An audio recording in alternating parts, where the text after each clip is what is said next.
আজ শেয়ার করব আলু দিয়ে খাসির মাংসের ঝোল। খুবই মজাদার হয় এই রেসিপিতে, কোনো রকম গন্ধ ছাড়াই আজকে এই খাসির মাংসের ঝোল রান্না করেছি, সেটাই তোমাদের সাথে শেয়ার করব।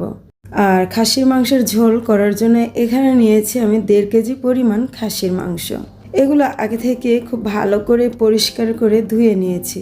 এবার এর মধ্যে 1 চা চামচ পরিমাণ লবণ, সাথে 2 টেবিল চামচ পরিমাণ ভিনেগার অ্যাড করে দিচ্ছি।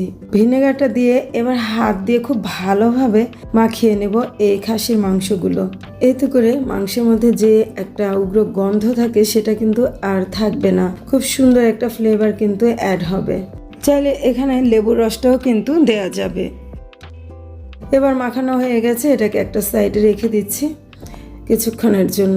এবার চুলায় প্যান বসিয়ে দিয়ে দিলাম পরিমাণ মতো কিছুটা তেল। এখানে আলু দিয়ে যেহেতু ঝোলটা করব, আলুটা আগে ভেজে নেব। আলুর মধ্যে দিয়ে দিলাম সামান্য পরিমাণে হলুদ গুঁড়া। এবার নেড়ে চেড়ে আলুটাকে ভেজে নিচ্ছি। চাইলে ভাজা ছাড়াও কিন্তু আলু অ্যাড করা যাবে, সেক্ষেত্রে টেস্ট একটু কম আসবে। আর ভাজা আলু দিয়ে যে কোনো মাংস রান্না করলে কিন্তু মাংসের টেস্ট অনেক বেশি বেড়ে যায়।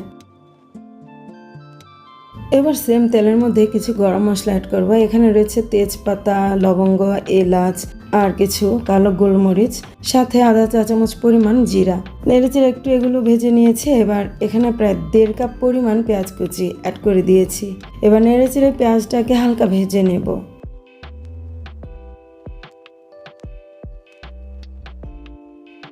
এই তো পেঁয়াজ হালকা ভেজে নিয়েছি। এই পর্যায়ে অ্যাড করে দিচ্ছি লবণ। এখানে পরিমাণ মতো লবণটা অ্যাড করে দিতে হবে। তো এখানে 2 চা চামচ পরিমাণ লবণ দিয়ে আবারও নেড়ে চেড়ে মিশিয়ে নিলাম। পেঁয়াজটা ভাজা হয়ে গেছে। এ পর্যায়ে দিয়ে দেবো এখানে আদা রসুন বাটা। এখানে প্রায় 3 টেবিল চামচের মতো আদা রসুন বাটা অ্যাড করে দিয়েছি। এবার নেড়ে চেড়ে আদা রসুন বাটাটা একটু ভেজে নেব, যেন আদা রসুনের কাঁচা গন্ধটা চলে যায়। এর মধ্যে আদা রসুনটা ভাজা হয়ে গেছে। এ পর্যায়ে অ্যাড করে দেব গুঁড়া মশলা। দিয়ে দিচ্ছি এখানে 2 চা চামচ পরিমাণ জিরার গুঁড়া, 2 চা চামচ পরিমাণ ধনিয়া গুঁড়া, 2 চা চামচ পরিমাণ হলুদ গুঁড়া, সাথে দিয়ে দিব মরিচের গুঁড়া। এই তো হলুদ গুঁড়াটা দিয়ে দিয়েছি। এবার এখানে ঝালের জন্য মরিচের গুঁড়া অ্যাড করে দেব।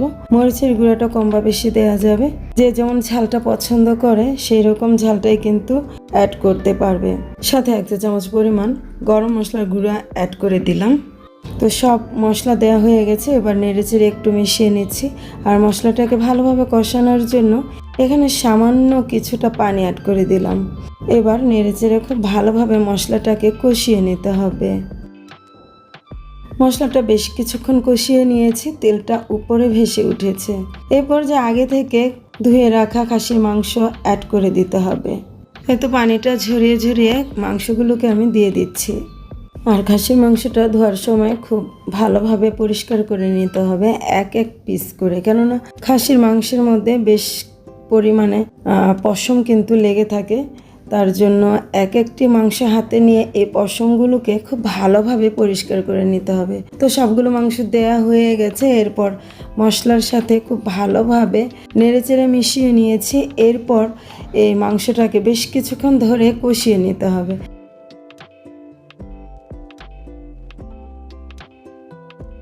তো ঢাকনা দিয়ে 5 মিনিটের জন্য আমি জাল করে নিয়েছি।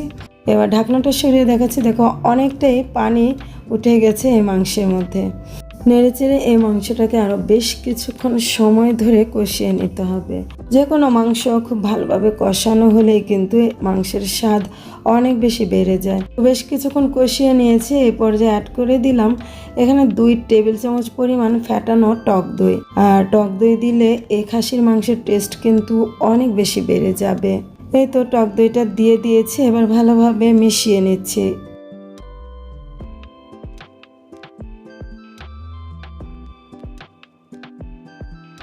মেশানো হয়ে গেছে। এই পর্যায়ে ঢাকনা দিয়ে আরও কিছুক্ষণ মাংসটাকে কষিয়ে নেব।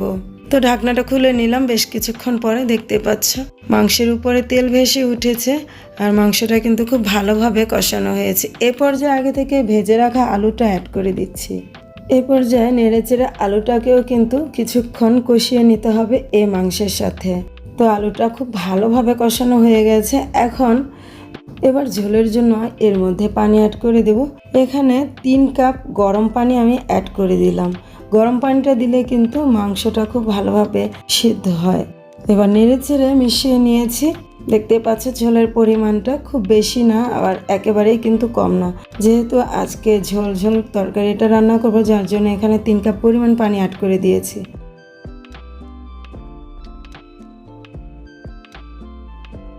দিয়ে ঢাকনা দিয়ে আরও কিছুক্ষণ এই মাংসটাকে রান্না করে নিয়েছি।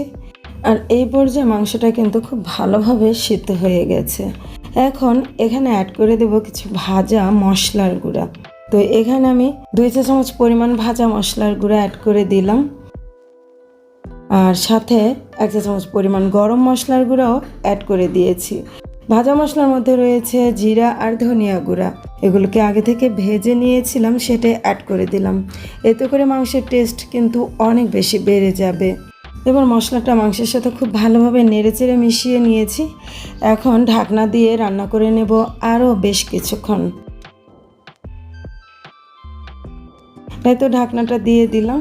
প্রায় 10 মিনিট পর আবারও ফিরে আসলাম। দেখতে পাচ্ছ আলুটাও খুব ভালোভাবে সিদ্ধ হয়ে গেছে।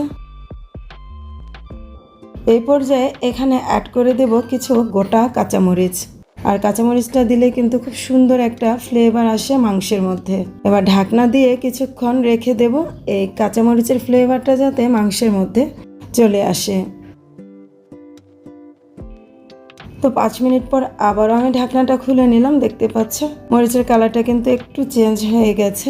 আর এই পর্যায়ে মাংসটা রান্না করা একেবারে কমপ্লিট হয়ে গেছে। দেখতে পাচ্ছ বন্ধুরা, আমি চুলাটা অফ করে দিয়েছি আর একটি বাটিতে নিয়ে তোমাদের সাথে শেয়ার করছি এই মাংসের ঝোলটা ফাইনালি দেখতে কেমন হলো। এই তো এখানে একটি বাটি নিয়েছি আর বাটির মধ্যে আমি মাংস উঠিয়ে নিচ্ছি। সবসময় তো আমরা মাংসের ভুনাটাই খেয়ে থাকি, তো এভাবে মাংসের ঝোলটা খেয়ে দেখবে অসাধারণ লাগে। আলু দিয়ে এভাবে গরুর মাংসের ঝোল, খাসির মাংসের ঝোল, এমনকি মুরগির মাংসের ঝোল করলে কিন্তু অসাধারণ হয় খেতে। তো দেখতে পাচ্ছ বন্ধুরা, আমি বাটিতে নিয়ে নিয়েছি। এর ফাইনাল লুকটা কেমন হলো?